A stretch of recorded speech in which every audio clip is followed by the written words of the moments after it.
আরজিকর কাণ্ডের জেরে নড়েচড়ে বসেছে গোটা দেশ। স্বাস্থ্য ব্যবস্থায় দুর্নীতি তো সামনে এসেছেই, অভয়াকাণ্ডের পরই সামনে এসেছে মেডিকেল কলেজগুলি নিরাপত্তায় ফাঁক থাকার বিষয়টিও। এই ঘটনার পরই বোঝা গিয়েছে কর্তব্যরত মহিলা ডাক্তাররা বা ডাক্তারের কর্মীরা, চিকিৎসা কর্মীরা ঠিক কতটা নিরাপত্তাহীনতা এই অবস্থায় কাজ করে রাজ্যের বিভিন্ন মেডিকেল কলেজগুলিতে সেটা স্পষ্ট। তাদের ন্যূনতম নিরাপত্তা দিতেই ব্যর্থ পুলিশ প্রশাসন। আর এই পরিস্থিতিতে জেলার এক স্কুলে ছাত্রীদের জন্য ক্যারাটে প্রশিক্ষণ শিবিরের আয়োজন করা হলো। এমনিতে আয়োজনটি সাধুবাদ জানানোর যোগ্য, তবে অভয়াকাণ্ডের পর প্রশ্ন উঠেছে, পুলিশ নিজে কি সত্যি বাংলার মেয়েদের নিরাপত্তা দিতে ব্যর্থ? নিজেরা নিরাপত্তা দিতে পারছে না বলেই কি স্কুলে স্কুলে ক্যারাটে ক্যাম্পের আয়োজন করতে হচ্ছে? কোচবিহার উচ্চ বালিকা বিদ্যালয় স্কুলের ছাত্রীদের ক্যারাটে শেখালো পুলিশ। স্কুল ছাত্রীদের নিরাপত্তা দিতে ক্যারাটে শেখালো কোচবিহার পুলিশ। বৃহস্পতিবার কোচবিহার পুলিশের উদ্যোগে স্কুলে ছিল সচেতনতা শিবির। নারী পাচার, পক্সো আইন, বাল্যবিবাহ ইত্যাদি একাধিক বিষয়ে স্কুল ছাত্রীদের সচেতন করা হয়। স্কুল ছাত্রীরা অধিকাংশ একা স্কুলে যাতায়াত করতে পিছপা হচ্ছে, কারণ কারো কারো ক্ষেত্রে পরিস্থিতি এমন যে কারো সঙ্গে ছাড়া ছাত্রী একা একা স্কুলে যেতেই পারে না, কারণ মূলত ইফটিজিং। তাই ছাত্রীদের যে কোনো পরিস্থিতিতে মোকাবিলা করতে সক্ষম করানোর উদ্দেশ্যে ক্যারাটের প্রশিক্ষণ দেওয়া হয় পুলিশের পক্ষ থেকে। মহিলা প্রশিক্ষকরা ছাত্রীদের শেখান কী করে শারীরিক কসরতের মাধ্যমে কোনো বিপদ হলে তার মোকাবিলা করতে পারবে তারা। ক্যাম্পে উপস্থিত ছাত্রীরা জানালো, এমন একটি ক্যাম্পে উপস্থিত থাকতে পেরে তাদের ভালো লাগছে। তারা অনেক কিছুই শিখতে পেরেছে। এমনিতেই রাস্তাঘাটে চলাফেরা করতে গেলে সেফটি তো দরকার, তাই এমন একটি ক্যাম্পের মাধ্যমে তাদের বিষয়গুলি শেখানোর জন্য তারা কিন্তু ধন্যবাদ জানাতেও ভোলেননি। আমরা শুনে নিই এক ছাত্রী, তিনি কি জানাচ্ছেন।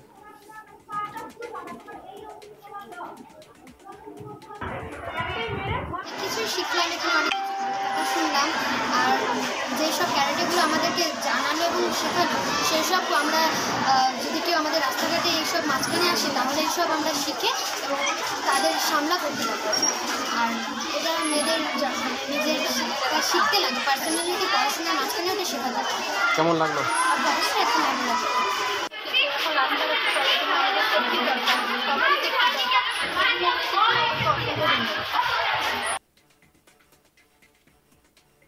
স্কুলের এক শিক্ষিকা জানালেন, 11-12 মেয়েরা মাঝে মাঝে স্কুলে আসে। ওরা বলে আমরা একা আসতে পারি না, কারণ রাস্তায় কিছু ছেলে তাদেরকে বিরক্ত করে। এই ক্যাম্পের মাধ্যমে অনেক কিছু জানতে পারলাম। আজ আত্মরক্ষার ব্যাপারে আজকের মেয়েরা সচেতন হলো। আমরা শুনে নিই শিক্ষিকা তিনি কি বলছেন। আমাদের মেয়েরা 11-12 মেয়েরা আসে, ইরেগুলার। আমরাও দেখি ওরা জিজ্ঞেস করি কালকে আসে না কেন, তখন ওরা বলবে যে এরকম আমরা একা তো আসতে পারি না, বাচ্চার উপরে খুব ডিস্টার্ব হয়, কিছু ছেলে ওদেরকে বিরক্ত করে। তাতে কিছু গার্জিয়ান একটা মিটিং হয়েছিল, গার্জিয়ানরা এসেও বলে যে আপনারা একটু দেখুন মেয়েরা স্কুলে আসতে খুব অসুবিধা হচ্ছে। তখন আমাদের হেডমিস্ট্রেস স্যারকে বলে, প্রশাসনকে, যে ব্যাপারটা দেখুন যাতে মেয়েরা স্কুলে ঠিকমতো আসতে পারে। সরকারিভাবে স্টুডেন্ট একটা প্রোগ্রাম করে গেছে, আর আজকে ওনারা এই প্রোগ্রামটা করলে পেতে আত্মরক্ষার ব্যাপারে মেয়েরা অনেক কিছু জানতে পারলো, আমরাও জানলাম, সমৃদ্ধ হলাম। এরপরে হয়তো ওদের আসা যাওয়ার পথে অসুবিধা হবে।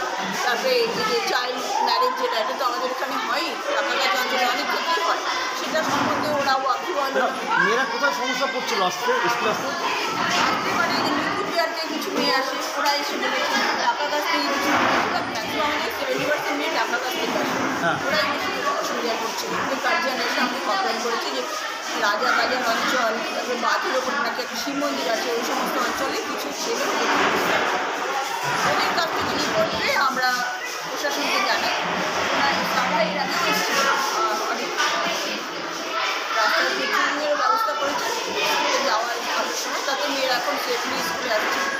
আর আজকের ব্যাপারটা তো আরও আজকে সব আত্মরক্ষার ব্যাপার। পুলিশের পক্ষ থেকে কোতোয়ালি থানার আইসি তপন পাল কি বলছেন আমরা শুনব। একটু মাথা ঠান্ডা রেখে তোমরা যদি ঠিকঠাক অ্যাকশনগুলি করতে পারো, যে কোনো বিপদের যখন বা কোনো কারণে যদি সম্মুখীন হও, তাহলে নিজেদেরকে কিন্তু রক্ষা করতে পারবে। আমি আমাদের সাথে আজকে পেয়েছি আমাদের respected DSP headquarter sir doctor Chandan Das sir. উনি একজন হোমিওপ্যাথি ডাক্তারও, আমাদের পুলিশের মধ্যে উনি একজন ডাক্তারবাবু হিসাবে রয়েছেন। প্রফেশন যদিও উনি আমাদের পুলিশটাই করছেন, কিন্তু উনি একজন ডাক্তারবাবু। এবং আমাদের তো ম্যাডাম বলছেন, ম্যাডামের সাথে সেদিন কথা হয়েছিল, আমাদের এইচএম ম্যাডাম ছিলেন সেদিন, বাকি ম্যাডামরাও রয়েছেন এখানে। কিন্তু চাইল্ড ম্যারেজ আমরা যে বেস লাইন বয়সে যেটা ধরেছি, মেয়েদের ক্ষেত্রে কি আছে, কি আছে মেয়েদের ক্ষেত্রে 18 বছর।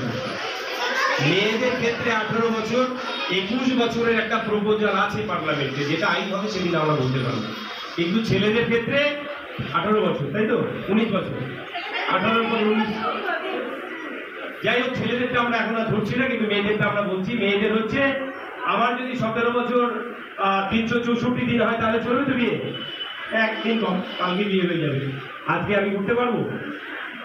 আমরা কিন্তু করতে পারবো না। আমাদের কিন্তু 18 বছর পূর্ণ হতে হবে। আর এটার পেছনে অনেক কারণ রয়েছে। অনেক সময় মা বাবা যুক্ত থাকেন, পাড়াপড়শি যুক্ত থাকে, যারা ট্রাফিকার রয়েছে তারা যুক্ত থাকেন, অনেকেই যুক্ত রয়েছে এর মধ্যে। আমাদের যেটা কাজ সেটা হচ্ছে আমরা প্রতিজ্ঞা করবো 18 বছরের আগে কোনোভাবে আমরা বিয়ে করবো না, বা কারো যদি বিয়ে হয় আমরা করতে দেব না।